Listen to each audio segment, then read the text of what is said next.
Topic is one dimensional motion, அதாவது ஒரு பரிமாண இயக்கம். நம்ம ஒரு பரிமாண இயக்கத்தை வந்து நம்ம ஆரம்பிக்க போறோம். 1D மோஷன், இங்கிலீஷ்ல வந்து 1D மோஷன், தமிழ்ல வந்து ஒரு பரிமாண இயக்கம். இப்ப ஒரு பரிமாண இயக்கம்னா என்னன்னா, இப்ப வாட் இஸ் அ பரிமாணம் அப்படின்னு கேட்டா, பரிமாணம்னா நான் உங்களுக்கு புரியறதுக்கான 3 வார்த்தை சொல்றேன். ஒரு பரிமாணம் அப்படின்னா திசை. திசை என்னன்னு சொல்லலாம், இங்கிலீஷ்ல டைரக்ஷன் சொல்லலாம். ஒரு பரிமாணம் ஒரு டைரக்ஷன் வச்சுக்கோங்க. இல்லைன்னா ஆக்சிஸ். ஆக்சிஸ்னா தமிழ்ல அச்சு, ஒரு அச்சு.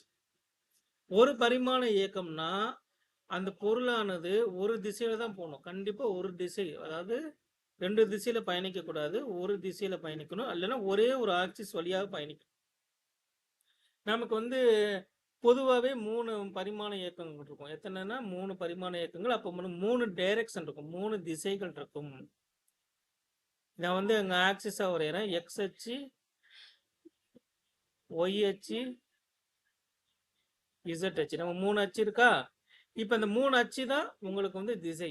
இப்போ நான் வந்து ஒரு காரோ பஸ்ஸோ எக்ஸ் அச்சு வழியாக பயணிக்குதுன்னா, நான் வார்த்தையாக விவரிக்கும் போது எப்படி சொல்லுவேன்னா, அந்த காரோ பஸ்ஸோ எக்ஸ் திசையில் செல்கிறதுன்னு சொல்லுவேன். இப்போ இது வந்து நான் ஸ்ட்ரிக்டா ஒரு டைரக்ஷனில் மட்டும்தான் போகுது, ஒரு திசையில் மட்டுமே பயணிப்பதனால் இதை நான் வந்து என்ன சொல்லுவேன், ஒரு பரிமாண இயக்கம்னு சொல்லிடலாம். இப்போ நம்ம பார்க்க போது ஒரு பரிமாண இயக்கம். நம்ம அந்த பார்ட்டிக்கல், அதுனா அந்த துகள் வந்து ஒன்று எக்ஸ் திசையில் போகும் அல்லது ஒய் திசையில் பயணிக்கும். எக்ஸ் அண்ட் ஒய் திசையில் ஒரே நேரத்தில் பயணிக்காது. ஒரே நேரத்தில் எக்ஸ் அண்ட் திசையில் பயணித்தால் அது இருபரிமாண இயக்கம் எனப்படும். இருபரிமாண இயக்கம் நம்ம இனிமே தான் பார்க்க போறோம். நம்ம பார்க்க போது ஒரு பரிமாண இயக்கம் தான். இதை மட்டும் இப்போ கிளியரா பார்த்துக்கோங்க. ஒரு பரிமாண இயக்கம் என்றால் துகளானது ஒரு திசையில் மட்டும் பயணிக்கும். இப்போ நம்ம ஒரு பரிமாண இயக்கத்தை எப்படி சொல்லலாம்? நம்ம இங்க துகள்னு படிப்போம். துகளானது, துகள்னா பார்ட்டிக்கல்னு அர்த்தம். துகளானது ஒரு திசையில் மட்டும் பயணிக்கும். இது முக்கியமான வார்த்தை. இது அது ஒரு திசையில் மட்டும் பயணித்தால் அது ஒரு பரிமாண இயக்கம், அல்லது 1D மோஷன் அல்லது 1 டைமென்ஷனல் மோஷன். சிம்பிளா நம்ம என்ன சொல்லணும், 1D மோஷன் நம்ம சொல்லுவோம் இங்கிலீஷ்ல, அல்லது 1 டைமென்ஷனல் மோஷன் சொல்லுவோம். இப்ப துகளானது இரு திசையில் பயணித்தால்,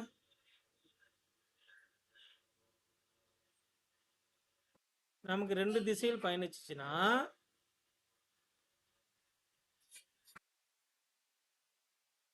பயணித்தால் அது வந்து என்ன பண்ண, அதுக்கு என்ன பேருனா இரு பரிமாண இயக்கம்.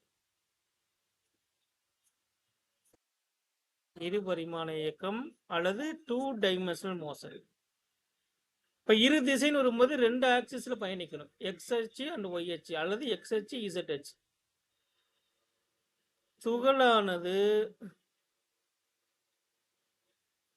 3 திசையிலும், 3 திசை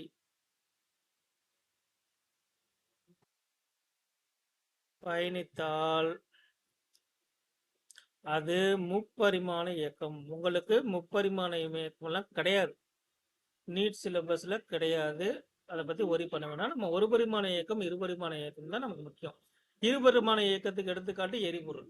ஓகே, இப்போ ஒரு பரிமாண இயக்கம்னா என்னன்னு தெரிஞ்சுக்கிட்டோம், இருபரிமாண இயக்கம்னா என்னன்னு தெரிஞ்சுக்கிட்டோம், முப்பரிமாண இயக்கம்னா என்னன்னு தெரிஞ்சுட்டோம்.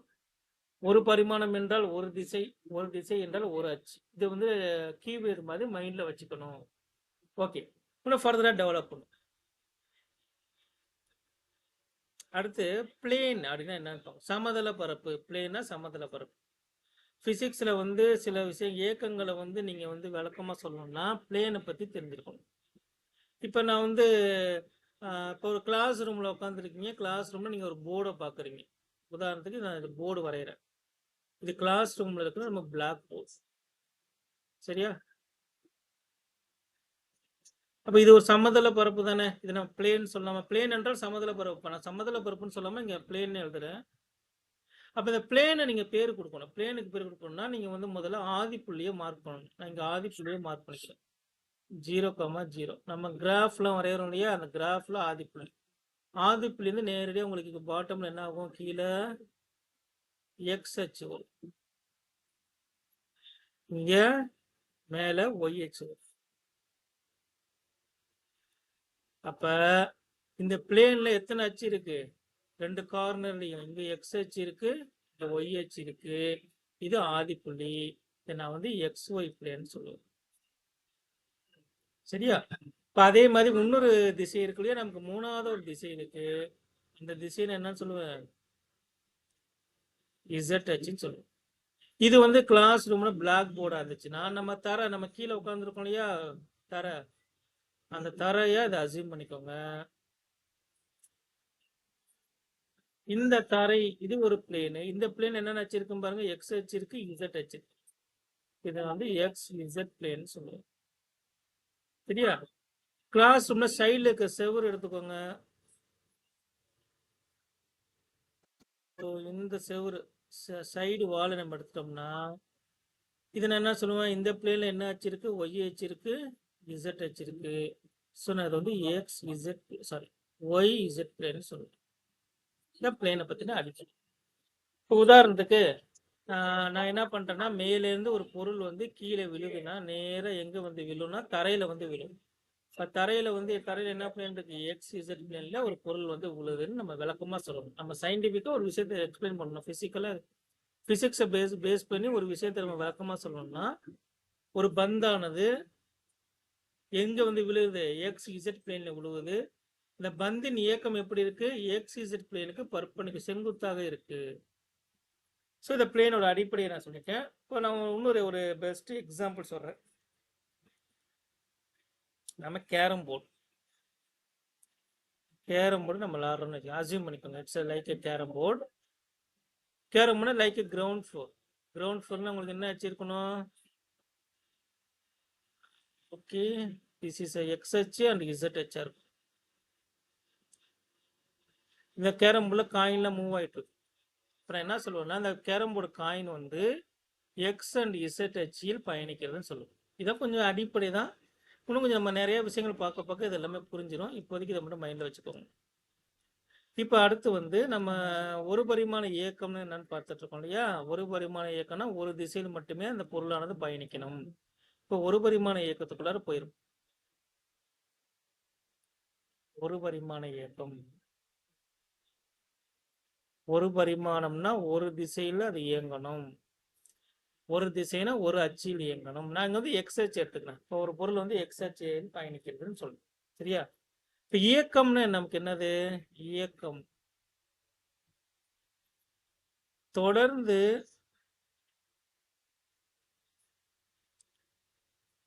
துகளானது தனது நிலையை மாற்ற வேண்டும். தொடர்ந்து நிலையை மாத்திக்கிட்டே இருந்துச்சுன்னா அது இயக்கம் சொல்லலாம். இப்ப கிரவுண்ட் இருக்குன்னு வைங்களேன். ஒரு கிரவுண்ட் இருக்கு, ரொம்ப ரோடு, ஒரு பைபாஸ் ரோடு எடுத்துக்கோங்க. அங்க ஒரு பஸ் வந்து என்ன ஆகுதுன்னா அதே ஸ்ட்ரைட்டா போகுது. அப்ப இது வந்து எக்ஸ் ஹெச்னு எடுக்கனாலே ஹரிசாண்டல் கிடைமட்டத்தில் பயணித்தால் இது எக்ஸ் ஹெச்னு சொல்லுவோம். இப்போ என்ன சொல்லுவேன், பஸ் ஆனது எக்ஸ் திசையில் பயணிக்கிறது. அதை பயணிக்கும் போது அது வந்து அதோட இயக்கத்தை நான் விளக்கமா சொன்னா அது ஒரு பரிமாண இயக்கம்னு நல்லா சொல்ல முடியும். சரியா?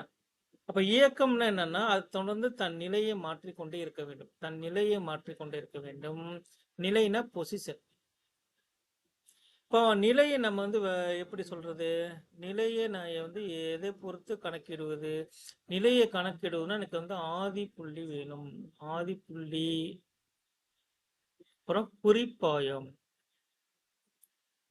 குறிப்பாயம் பொருள் என்ன? குறிக்கிறது, அதோட நிலையை குறிக்கிறது. நம்ம கிராஃப் இருக்கு இல்லையா, ஜாமெட்ரி லேப்லாம் கிராஃப் யூஸ் பண்ணுவீங்க. கிராஃப்ல வந்து ஒய் அச்சு இருக்கும், எக்ஸ் அச்சு இருக்கும், அதுக்கான ஆதி புள்ளிங்க இருக்கும். அதே மாதிரி அசியூம் பண்ணிக்கோங்க, இது பஸ் இருக்கு, பஸ் வந்து பஸ் ஸ்டாண்டை விட்டு, இது பஸ் ஸ்டாண்டை விட்டு கிளம்பிடுச்சு. எனக்கு இந்த பஸ் ஸ்டாண்டு தான் வந்து ஆதி புள்ளி. சரியா? இப்போ பஸ் ஸ்டாண்ட்லேருந்து பஸ் எவ்வளோ தொலைவில் இருக்கிறதுன்னு சொல்லணும். பஸ் ஸ்டாண்ட்லேருந்து பஸ் எவ்வளோ தொலைவில் இருக்கிறது? எக்ஸ்ன்ற தொலைவில் இருக்கிறது. அப்போ இதுதான் பஸ்ஸின் நிலை. பஸ் வந்து பஸ் ஸ்டாண்டை விட்டு 10 மீட்டர் வந்துடுச்சு. ஸோ அந்த பஸ்ஸின் நிலையை குறிப்பு, இது நிலை என்னது? பஸ்ஸின் நிலை இப்போ 10 மீட்டர். இந்த பஸ்ஸின் நிலை 10 மீட்டர்னு சொல்றதுக்கு உங்களுக்கு என்ன தேவைப்படுது? ஆதி புள்ளி தேவைப்படுகிறது. ஆதிப்புள்ளி தெரியாட்டினா உங்களால ஒரு பொருளின் நிலையை கண்டுபிடிக்க முடியாது. ஒரு பொருளின் நிலையை கண்டுபிடிக்காட்டினா உங்களால ஒரு பொருளின் இயக்கத்தை சொல்ல முடியாது. ஏன்னா பொருளின் இயக்கம் என்பது அந்த நிலை தொடர்ந்து மாறிக்கொண்டே இருக்க வேண்டும். இப்போ பஸ் வந்து ஒரு இடத்துல நிக்காதலே மூவ் ஆகிட்டே இருக்குமா, அப்போ கொஞ்ச நேரம் கழிச்சு பஸ் இங்க வந்துடும்.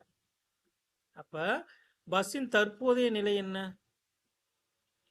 பஸ்ஸின் தற்போதைய நிலை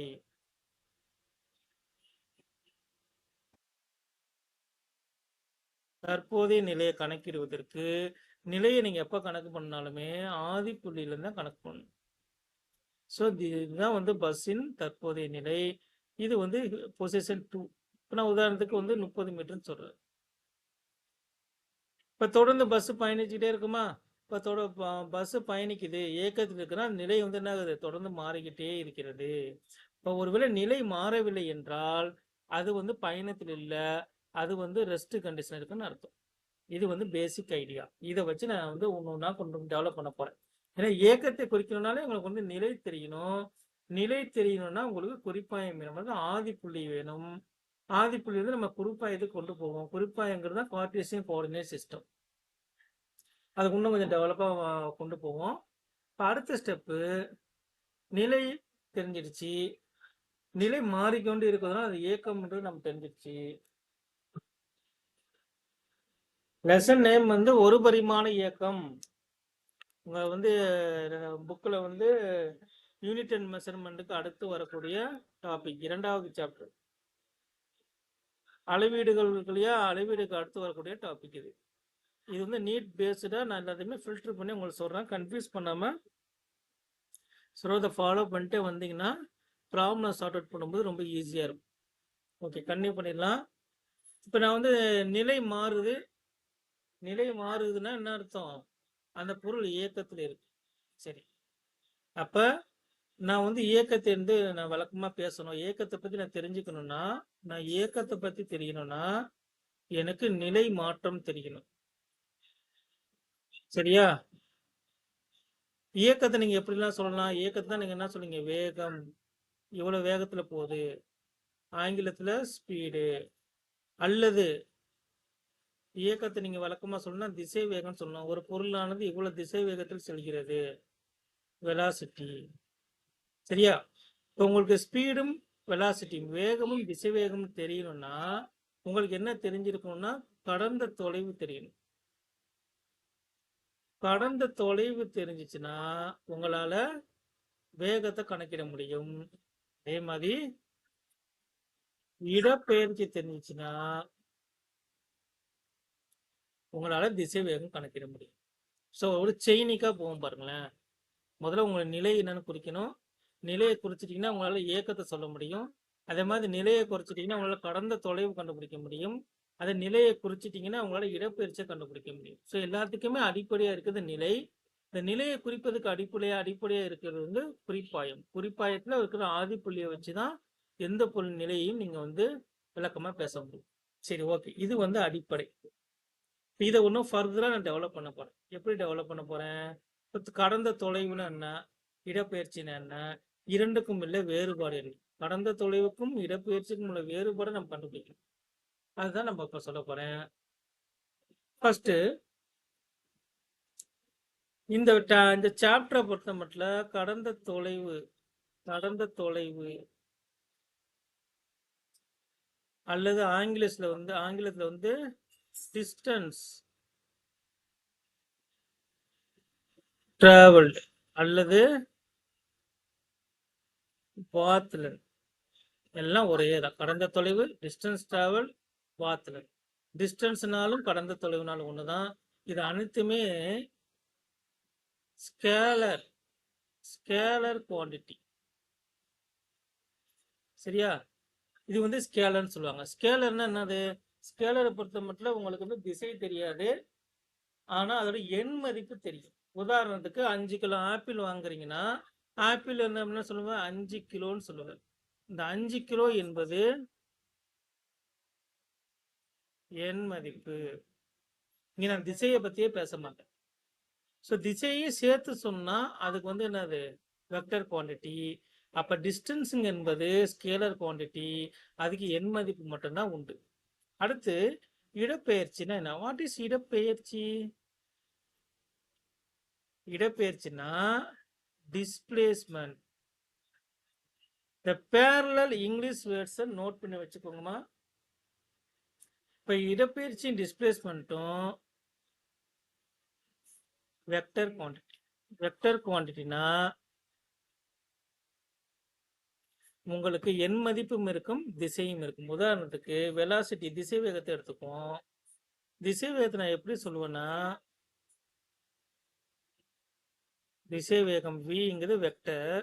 நான் எப்படி சொன்னா 5i gap metre per second சொல்லுவேன். இங்க 5 என்பது 5 என்பது எண் மதிப்பு, i கேப்ங்கிறது டைரக்ஷன். ஐனானது எக்ஸ் டைரக்ஷன், ஜேனா ஒய் டைரக்ஷன், கேனா இசட் டைரக்ஷன். அப்போ நீங்க ஒரு வெக்டர் வந்து சொல்லும் போது நீங்க திசையோட சேர்த்து சொல்லணும். இப்போ ஒன் டைமென்ஷனல் மோஷனை பொறுத்த மட்டும் அந்த பொருளானது ஒரு திசையில மட்டும்தான் பயணிக்குது. அப்போ ஒவ்வொரு ட்ரிப்பும் நீங்க என்ன பண்ணணும் அவசியம் கிடையாது, திசையை வந்து நீங்க சொல்லணும்னு அவசியம் கிடையாது. இப்போ நம்ம வந்து இது வரைக்கும் என்ன தெரிஞ்சுக்கிட்டோம்னா, டிஸ்பிளேஸ்மெண்ட்டுக்கும் டிஸ்டன்ஸுக்கும் உள்ள வித்தியாசத்தை தெரிஞ்சுக்கிட்டோம். அதாவது கடந்த தொலைவுக்கும் இடப்பெயர்ச்சிக்கும் உள்ள வேறுபாடு. கடந்த தொலைவு என்பது ஸ்கேலர் குவான்டிட்டி, இடப்பெயர்ச்சி என்பது வெக்டர் குவான்டிட்டி. இப்போ வெக்டர் குவான்டிட்டியை சொல்லும்போது திசையை சொல்லணும். அப்போ நீங்கள் திசையை சொல்லணும்னா அது நேர்மறையா எதிர்மறையான்னு சொல்லணும். நேர்மறைனா பாசிட்டிவா, எதிர்மறைனா நெகட்டிவான்னு சொல்லணும். அது எப்படி சொல்றது? வெக்டரை பொறுத்த மட்டும் காமனா எல்லாரும் ஃபாலோ பண்றதுதான். பாருங்க, இதை கரெக்டா நோட் பண்ணுங்க. இது ரொம்ப முக்கியமான பகுதி. ஏன்னா எல்லாரும் இந்த சைன் கன்வென்ஷன் தப்பு பண்ணுவீங்க. இது கிராஃபோட ஆதி புள்ளி இங்க இருக்கிறவங்களா, இது ஆதி புள்ளி.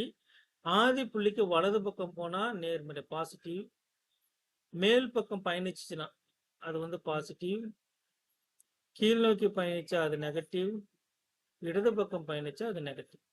இது அடிப்படையா வச்சுக்கோங்க. ஒரு எக்ஸாம்பிள் சொல்றேன். கிரவுண்ட் இருக்கு, கிரவுண்ட்ல இருந்து ஒரு பாலை வந்து மேல த்ரோ பண்றீங்க. அது என்ன ஆகுது? மேல் நோக்கி பயணிக்குதா? மேல் நோக்கி பயணிச்சுன்னா அது இடப்பெயர்ச்சி வந்து பாசிட்டிவ் இடப்பெயர்ச்சி. அந்த பால் என்ன மேல ஹைட்டுக்கு போயிட்டு திருப்பி கிரவுண்டுக்கு கீழ் நோக்கி வரும். கீழ் நோக்கி வரும்போது அது இடப்பெயர்ச்சி என்ன ஆகும்? நெகட்டிவ் ஆயிடும். இப்ப திசையை வச்சுட்டு அது பாசிட்டிவா நெகட்டிவான்னு சொல்லணும். இப்ப மேல் நோக்கி போகும்போது இடப்பெயர்ச்சி என்ன சொல்லுவேன்? டெல் எக்ஸ் ஜே கேப்னு சொல்லுவேன். ஏன் ஜே கேப்? இங்க ஒய் திசையில மேல் நோக்கி போகுது. கீழ் நோக்கி வரும்போது என்ன சொல்லுவேன்னா டெல் எக்ஸ் மைனஸ் ஜே கேப்னு சொல்லுவேன். ஏன்னா கீழ் நோக்கி அது இடப்பெயர்ச்சி அடையுது. ஸோ இதுதான் வித்தியாசம். இடப்பெயர்ச்சியை சொல்லும்போது திசையை கவனிக்கணும். திசையை கவனிச்சாதான் அதை ப்ராப்ளத்தை வந்து தப்பு இல்லாம சால்வ் பண்ண முடியும். சரி, ஓகே. திசையை எப்படி பார்க்கறது? ஒரு எடுத்துக்காட்டு பார்ப்போம். ஒரு எடுத்துக்காட்டை பார்த்தோம்னா உங்களுக்கு அது கிளாரிட்டி வந்துடும்.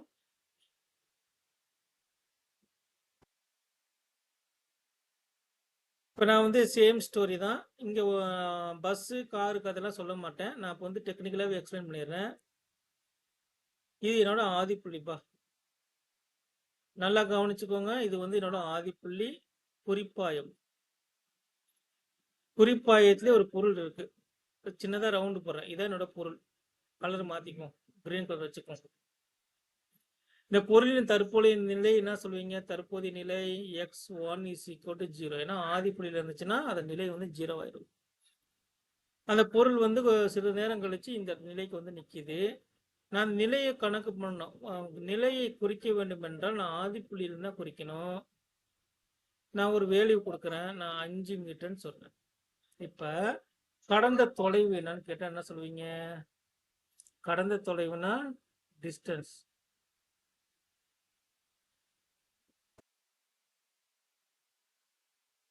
அஞ்சு மீட்டர்.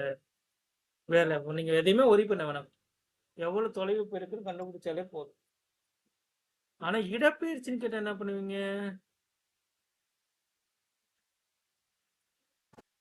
அது எவ்வளவு தொலைவு, அதோட எண் மதிப்பு என்னது?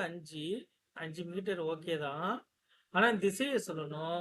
அது வலது பக்கம் போயிருக்கா இடது பக்கம் போயிருக்கான்னு பாருங்க. ஆதி புள்ளியிருந்து வலது பக்கம் போயிருக்கு. வலது பக்கம் போயிருந்துச்சுன்னா பிளஸ். என்ன திசையில போயிருக்குன்னா எக்ஸ் திசையில போயிருக்கு. அப்ப ஐ கேப் சொல்லணும். அப்ப நான் இதை எப்படி சொல்லுவேன்? 5i gap. இப்ப இந்த இடத்துல பாருங்க, கடந்த தொலைவும் இடப்பெயர்ச்சியும் நமக்கு ஒரே வெளிவா தான் வருது. இது எப்போ நிகழும்னா துகளானது ஒரே திசையில் பயணித்தால்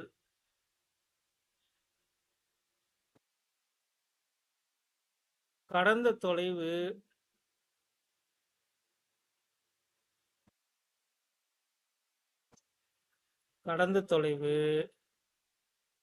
இஸ் ஈக்குவல் டு இடப்பெயர்ச்சி. கண்டிஷன் நோட் பண்ணிக்கோங்க. This is important. துகளானது ஒரே திசையில் பயணிக்கும் போது கடந்த தொலைவும் இடப்பெயர்ச்சியும் சமமாகவே இருக்கும். இது வந்து எப்போதுமே சமமாகவே இருக்கும். சரிங்களா? இது வந்து இம்பார்ட்டன்ட். இதை கரெக்டா நோட் பண்ணிக்கணும். அடுத்து நம்ம என்ன பண்ண போறோம்னா, எப்போ இது சமம் இல்லாம இருக்கு? ஏன்னா வந்து இடப்பெயர்ச்சிக்கு வெக்டர், அது வேல்யூ மாறிக்கிட்டே இருக்கும். திசையை பொறுத்து இந்த வேல்யூ வந்து என்ன ஆகணும்? மாறணும். திசையை பொறுத்து அது வேல்யூ மாறுவதனால் இப்போ நம்ம சில அடுத்த ட்ரிக்ஸை ஃபாலோ பண்ண போறோம். சரி, அதை ஒர்க் அவுட் பண்ணுவோம். இப்போ இடப்பெயர்ச்சின்னு என்னன்னு பார்ப்போம். ஸோ இடப்பெயர்ச்சி என்ன பார்த்துட்டோம்? கேஸ் 2 பார்க்க போறோம். ஒரு நிமிஷம். சரி, அடுத்து எந்த கண்டிஷன்ல கடந்த தொலைவும் இடப்பெயர்ச்சி வேறுபடும்? இப்போ அடுத்து நான் இன்னொரு எக்ஸாம்பிள், அதே லைவ் எக்ஸாம்பிள் ஒர்க் அவுட் பண்றேன். இந்த பாயிண்ட் எழுதி வச்சுக்கோங்க. This is very very important point. அடுத்து ஒரே ஹரிசாண்டல் லைன், ஒரு துகளானது எக்ஸ் அச்சில் பயணிக்கிறது. இது என்னோட குறிப்பாயம். இந்த குறிப்பாயத்துல வந்து நான் ஆதி புள்ளியை நான் மார்க் பண்றேன். எந்த கண்டிஷன்ல இடப்பெயர்ச்சியும் தொலைவும் சமமா இருக்காது. இப்ப நான் வந்து அதே கதை தான். இப்ப தற்போதைய நிலை, ஒரு பொருளின், ஒரு துகளின் தற்போதைய நிலை நான் இங்க மார்க் பண்றேன். இது வந்து 5 மீட்டர்னு சொல்றேன். இது வந்து தற்போதைய நிலை. துகளானது சிறு நேரம் கழித்து இங்கே இருந்து 5 மீட்டருக்கு வருதுன்னு சொல்றாங்க. கொஸ்டின் இது மாதிரி மாத்தி மாத்தி வைப்பாங்க, அதையும் பார்த்துக்கணும். அப்ப இந்த இந்த நிலையில் அதோட நிலை என்பது நீங்க வந்து ஆதிப்புள்ளியில் தான் கணக்கிடணும். இப்போ ஆதிப்புள்ளியில் கணக்கிடும் போது பொருளின் நிலையானது 10 மீட்டர் தான் சொல்ல முடியும். இந்த 5 மீட்டர் கிடையாது. 5 மீட்டருங்கிறது இது நிலை 1 வச்சுக்குவோம், இது நிலை 2ன்னு வச்சுக்குவோம். நிலை 1க்கும் 2க்கும் இடைப்பட்ட தொலைவு 5 மீட்டர். இந்த துகளின் தற்போதைய நிலை என்பது ஆதி புள்ளியிலிருந்து கணக்கு பண்ணணும். ஆதி புள்ளியிலிருந்து கணக்கு பண்ணும்போது எனக்கு 10 மீட்டர்னு வரும். சரி, ஓகே. இப்போ இது வந்து இப்போ துகளானது இப்போ நான் 3வது நிலையை அடையுது. 3வது நிலையை அடைஞ்சிருச்சு. இந்த 3வது நிலையை நான் என்ன சொல்றேன்னா 20 மீட்டர். 3வது நிலை 20 மீட்டர் இருந்துச்சுன்னா 2வது நிலைக்கும் 3வது நிலைக்கும் இடைப்பட்ட தொலைவு 10 மீட்டர் ஆகும். சரியா? இப்போ அந்த துகள் வந்து தொடர்ந்து பயணிச்சுக்கிட்டே இருக்கு. 5 மீட்டருக்கு வருது, அடுத்த ஒரு பஸ் ஸ்டாப் வருது, அங்க அது 10வது நிலைக்கு வருது, அடுத்தது பஸ் ஸ்டாப் வருது, அது 20வது நிலைக்கு வந்துடுது. இப்போ நான் இதோட நிக்கல. என்ன பண்ணேன்னா தொடர்ந்து அந்த பஸ் என்ன ஆகுதுன்னா ரிவர்ஸ் எடுக்கிறாங்க. ரிவர்ஸ் எடுத்து அந்த பஸ் இப்போ இந்த இடத்துல வந்து நிக்கிறாங்க. உதாரணத்துக்கு இந்த இடத்துல நான் மார்க் பண்றேன். இது 4வது நிலை. 3வது நிலையிலிருந்து 5 மீட்டர் பின்னாடி வந்துட்டாங்கன்னா இந்த 4வது நிலை என்பது என்னது? 4வது நிலை ஆதி புள்ளியிலிருந்து கணக்கு பண்ணும்போது இங்கேருந்து 5 மீட்டர் பின்னாடி வந்துருச்சு. அதாவது 20 மீட்டர்ல இருந்து 5 மீட்டர் பின்னாடி வந்துருச்சுன்னா தற்போதைய நிலை 15 மீட்டர் ஆகும். சரியா? இது வந்து நம்ம பிசிக்ஸ் வந்து எக்ஸ்பிளைன் பண்ணியிருக்கேன்.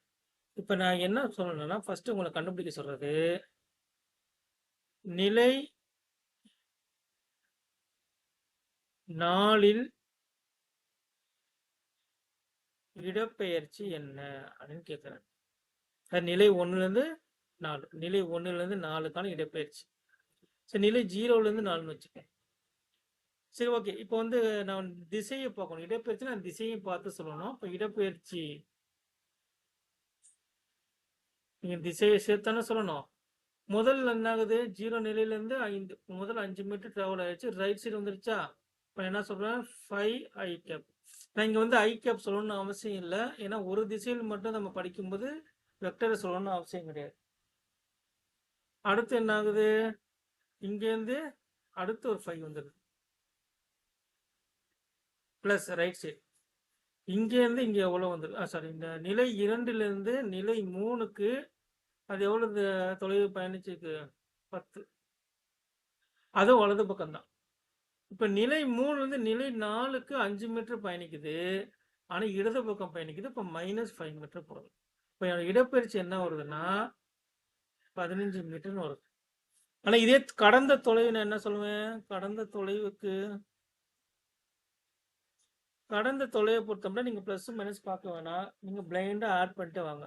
முதல்ல ஒரு 5 மீட்டர், அதுக்கப்புறம் ஒரு 5 மீட்டர், அதுக்கப்புறம் 10 மீட்டர். மொத்தம் ஆதி புள்ளியிலிருந்து நிலை 3 வரைக்கும் அது 20 மீட்டர் பயணிக்குது.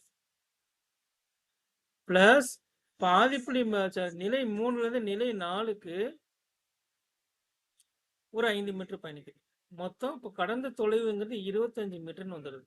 நல்லா நோட் பண்ணிக்கணும். இடப்பெயர்ச்சி இங்கே குறைஞ்சிருச்சு. இடப்பெயர்ச்சி எதனால குறையுதுன்னா திசை மாறுனதுனால குறைஞ்சிருச்சு. இந்த கேஸ்ல இடப்பெயர்ச்சி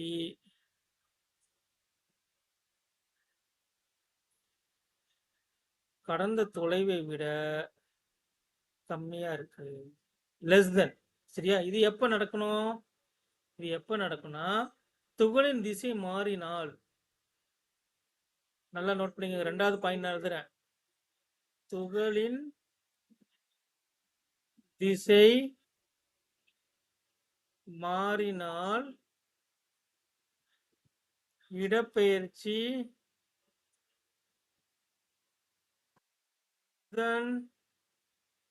கடந்த தொலைவு. ப்ரீவியஸா நம்ம என்ன பார்த்தோம்? துகளின் திசை மாறல. துகளின் திசை ஒரே திசையில் பயணித்தால், துகள் ஒரே திசையில் பயணிக்குது. பயணிக்கும் போது கடந்த தொலைவும் இடப்பெயர்ச்சி சமமா இருக்கும். முன்னாடி பார்த்தது. இப்ப தற்சமயம் இப்ப நம்ம கரண்டா பாக்குறது என்னது? துகளின் திசை மாறும் போது இடப்பெயர்ச்சியும் கடந்த தொலைவும் சமமா இருக்காது. இடப்பெயர்ச்சி கம்மியா இருக்கும். இது ரெண்டையும் சேர்த்து ஒரே ஃபார்முலாவை எழுதுங்க. ஒரு நிலையில வந்து எப்படி இருக்கு? கடந்த தொலைவும் இடப்பெயர்ச்சியும் சமமா இருக்கு. அதுக்கப்புறம் என்னது? கடந்த தொலைவு இடப்பெயர்ச்சி சமமா இல்லை. எப்போதுமே கடந்த தொலைவு அதிகமா இருக்கு, இல்லைன்னா சமமா இருக்கு. நான் ரெண்டையும் சேர்த்து நான் ஒரே ஃபார்முலா எழுதுனேன்னா இப்படி எழுதுவேன். கடந்த தொலைவு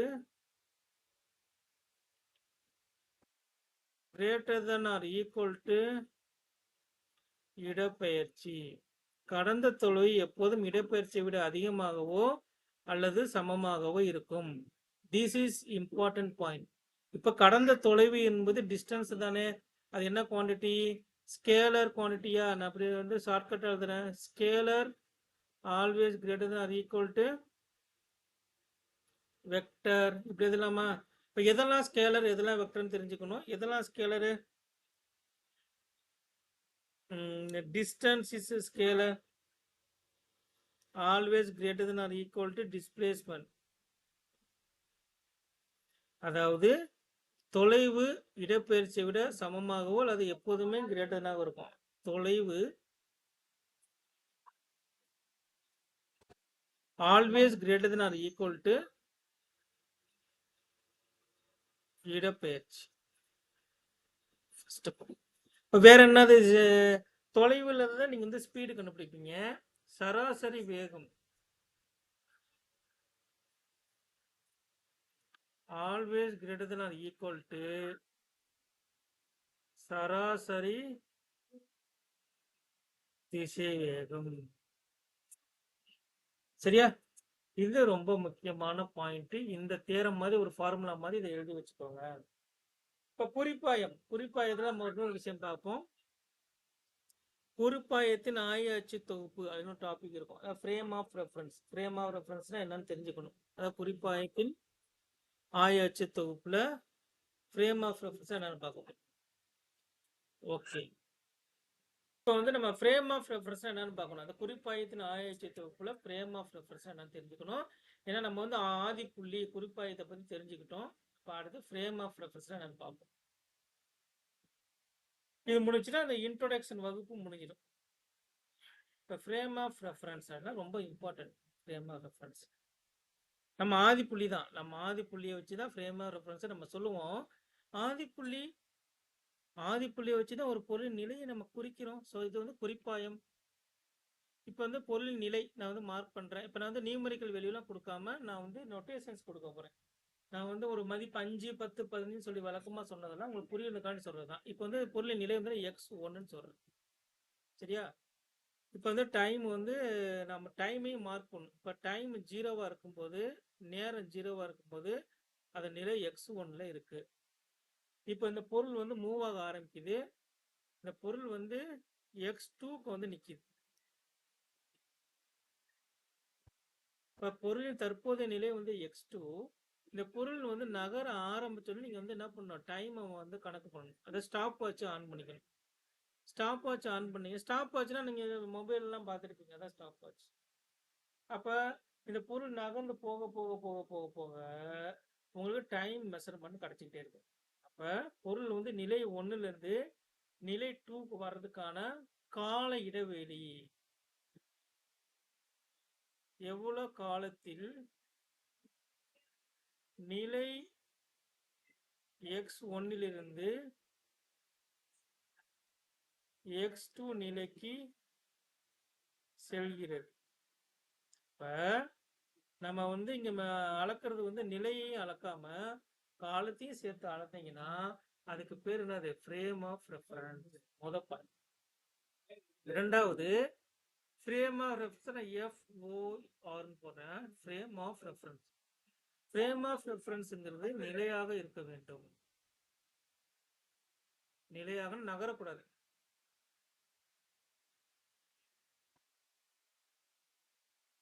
இங்க ஃப்ரேம் ஆஃப் ரெஃபரன்ஸ் அப்படியே அதே இடத்துல தான் இருந்துச்சு. அதனால என்னால என்ன பண்ண முடியுது, பொருளின் நிலையை கணக்கு பண்ண முடியுது. ஒருவேளை இப்போ என்னோட குறிப்பாயம் இங்க இருக்குப்பா, இதோட ஆதி புள்ளி இங்க இருக்கு. சரியா? பொருளின் நிலை வந்து இப்ப வந்து x1. இப்ப நான் வந்து நியூமெரிக்கல் விளக்கம் இது வந்து 5 மீட்டர்னு சொல்றேன். பொருள் 1, இந்த பொருள் 5 மீட்டர்ல இருந்து இன்னொரு 5 மீட்டர் நகர்ந்து வருது. இன்னொரு 5 மீட்டர் நகர்ந்து வந்துருச்சுன்னா அது நிலை என்னன்னு சொல்லுவீங்கன்னா 10 மீட்டர்னு சொல்லுவீங்க. எப்பன்னா என்னோட குறிப்பாயம் இந்த இடத்துல இருந்துச்சுன்னா என்னோட நிலை 10 மீட்டர். இந்த பொருள் நகரும் போது என் குறிப்பாயமும் நகர்ந்து வருதுன்னா, இப்போ இந்த பொருள் 5 மீட்டர் நகர்ந்து வரும்போது இந்த குறிப்பாயமும் 5 மீட்டர் நகர்ந்து இந்த இடத்துல வந்துடும். அப்ப என்னோட குறிப்பாயத்தின் புதிய நிலை இந்த இடத்துல இருக்கு. சரியா? அப்ப புதிய நிலையின்படி அதோட அந்த துகளின் நிலை என்னவா இருக்கும், 5 மீட்டரா இருக்கும். ப்ரீவியஸா 5 மீட்டரா இருந்தது, இப்பயும் அந்த நிலை என்ன ஆகுது, 5 மீட்டரா இருக்கு. இந்த நிலை மாறவில்லை.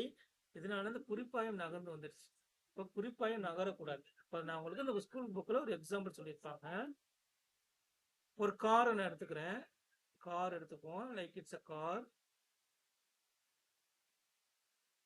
கார் வந்து ரைட் சைடு போகுது. நான் வெளியே ஒரு தந்தி கம்பத்தை எடுத்துக்குவோம். இதுதான் என்னோட ஆதி புள்ளியா இருக்கு. இப்போ ஆதி புள்ளியிருந்து கார் வந்து இந்த இடத்துல வந்துருச்சு. இப்போ இந்த கார் வந்து இந்த இடத்துல வந்து நிக்குதுன்னு வைங்களேன். இப்போ இது வந்து ஆரம்ப நிலை வந்து x1 இருக்கும். இது இறுதி நிலை வந்து x2 இருக்கும். இப்போ எனக்கு வந்து பொருளின் நிலை மாறிடுச்சு. என் குறிப்பாகம் வந்து குறிப்பாயம் நிலையாக இருந்தது. நிலையாக இருந்தது.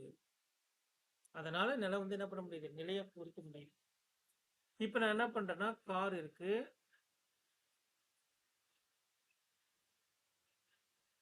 கார்ல இருக்கிற ஸ்டேரிங் இருக்கு இல்லையா, அந்த ஸ்டேரிங் வீல் அதை நான் குறிப்பாயமா எடுக்கிறேன். சரியா? இப்போ கார் நகர்ந்து இங்க வருது. கார் நகர்ந்து இங்க வந்துருச்சு. இப்போ கார் நகர்ந்து இங்க வந்ததுக்கு அப்புறம் இந்த ஸ்டேரிங் இங்க நகர்ந்து கார் கூடயே சேர்ந்து வந்துடும். அப்ப குறிப்பாயமும் காரு கூட சேர்ந்து நகர்ந்து வந்ததுனால இங்க வந்து இடப்பெயர்ச்சி 0. சரியா? இடப்பெயர்ச்சி நமக்கு வேணும்னா குறிப்பாயம் நிலையாக இருக்கணும். அதாவது ஃப்ரேம் ஆஃப் ரெஃபரன்ஸ் வந்து நிலையாக அதே இடத்துல இருக்கணும். இதான் நீட் பாயிண்ட் ஆஃப் வியூ.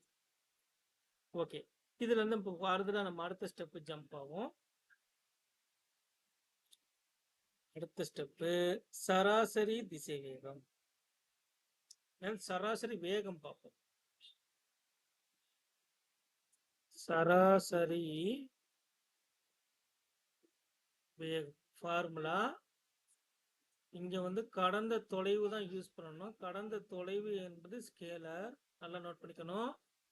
கீழே காலம் எடுத்துக்கொண்ட காலம். நான் வந்து நம்ம மேத்தமெட்டிக்கலா சொல்லும்போது del x by del t.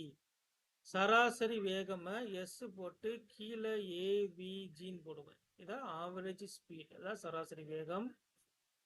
del x by del t. del x என்பது என்னது? கடந்த தொலைவு. நான் தொலைவு எதோட மெஷர் பண்ணுவேன்? மீட்டர்ல மெஷர் பண்ணுவேன். அப்படியே நான் யூனிட்டி எழுதிடுறேன். இப்போ தொலைவினோட அலகு வந்து மினிட். இங்க என்ன வகுத்தல் இருக்கா? அப்ப அதே மாதிரி இங்கேயும் வகுத்தல் போட்டுக்கோங்க. யூனிட் இப்படிதான் நீங்க வந்து ஐடென்டிஃபை பண்ணணும். காலத்தின் அலகு என்னது? செகண்ட். அப்ப என்னோட சராசரி வேகத்தின் அலகு வந்து metre per second, del x by t. இப்ப வந்து சராசரி வேகம்ங்கிறது என்னது? ஸ்கேலர். ஏன்னா சராசரி வேகம்னா கடந்த தொலைவுல இருந்து கணக்கு பண்றேன். கடந்த தொலைவு வந்து ஸ்கேலரா இருந்துச்சுன்னா அதோட ரிசல்ட் என்னவா இருக்கணும்? ஸ்கேலரா தான் இருக்கணும். முதல் வேலை. அடுத்து சராசரி திசை வேகம். சராசரி திசை வேகம்னா மேல இடப்பெயர்ச்சி வரும். நல்லா நோட் பண்ணிக்கோங்க, இடப்பெயர்ச்சி வரும். ஏன்னா இங்க பாருங்க, வேகத்துக்கு கடந்த தொலைவு யூஸ் பண்ணணும். திசை வேகத்துக்கு நான் என்ன பண்றேன்? இடப்பெயர்ச்சியை பயன்படுத்துறேன். இடப்பெயர்ச்சி வகுத்தல் எடுத்துக்கொண்ட காலம். இப்போ இதுல இடப்பெயர்ச்சி நான் எதுல மெஷர் பண்ணுவேன்னா மீட்டர்ல தான் மெஷர் பண்ணுவேன். காலத்தை நான் செகண்ட்ஸ்ல மெஷர் பண்ணுவேன். இப்போ சராசரி திசை வேகத்தின் அலகும் வந்து நான் அதை மீட்டர் பை செகண்ட். ஆனா வேகத்துக்கும் திசை வேகத்துக்கு என்ன வித்தியாசம்னா வேகத்தை நீங்க வந்து திசையோட சேர்த்து சொல்லணும். வெலாசிட்டிக்கு நீங்க என்ன பண்ணணும்? டைரக்ஷன் சொல்லணும். For example velocity vector equal to 5j கேப்னு சொன்னா இதோட திசை வேகம் வந்து ஒய் அச்சின் திசையில் இருக்கிறதுன்னு அர்த்தம். அல்லது 5i கேப்னா அதன் திசை வேகம் எக்ஸ் அச்சின் திசையில் இருக்கு. அல்லது 5k கேப்னா அதன் திசை வேகம் z அச்சில் இருக்கிறது அப்படின்னு அர்த்தம்.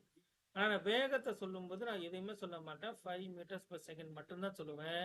ij கேப் இருக்காது. ஏன்னா வேகம் என்பது ஸ்கேலர், திசை வேகம் என்பது vector. Okay, today time is over. நம்ம நாளைக்கு வந்து இது சம்பந்தமான ப்ராப்ளம் பார்ப்போம். ஸோ எது நம்ம பார்த்துருக்கோன்னு பாருங்க. நம்ம பார்த்துருக்க டாபிக்ஸு, கவர் பண்ண டாபிக்ஸு எதில் ஆரம்பித்தோம்? இயக்கம்னா என்னன்னு பார்த்தோம். அதுக்கப்புறம் என்ன பார்த்தோம்? நிலையை எப்படி குறிக்கிறது. மூணாவது என்ன பார்த்தோம்? குறிப்பாயம். நாலாவது என்ன பார்த்தோம்? கடந்த தொலைவு. அஞ்சாவது என்ன பார்த்தோம்? இடப்பெயர்ச்சி பார்த்தோம். அண்ட் இடப்பெயர்ச்சி பார்த்துட்டு சராசரி திசை வேகம், சராசரி வேகம் பார்த்தோம். அடுத்து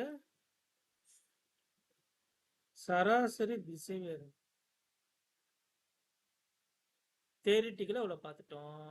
நாளை கிளாஸ்ல நாளை கிளாஸ்ல அடுத்த கிளாஸ்ல இது சம்பந்தமான எம்சிக்கு, நீட்டுக்கு தேவையான எம்சி.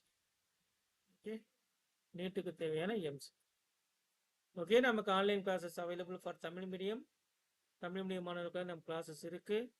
ஃபீஸ் வந்து 5000 for year, 1 year course. NEET ரிப்பீட்டர்ஸ்க்கு இருக்கு, 11த்துக்கும் தனியாக இருக்கு, 12த்துக்கும் தனியாக இருக்கு. விருப்பம் உள்ள மாணவர்கள் எங்களை வந்து இந்த நம்பரில் தொடர்பு கொள்ளலாம். தேங்க்யூ.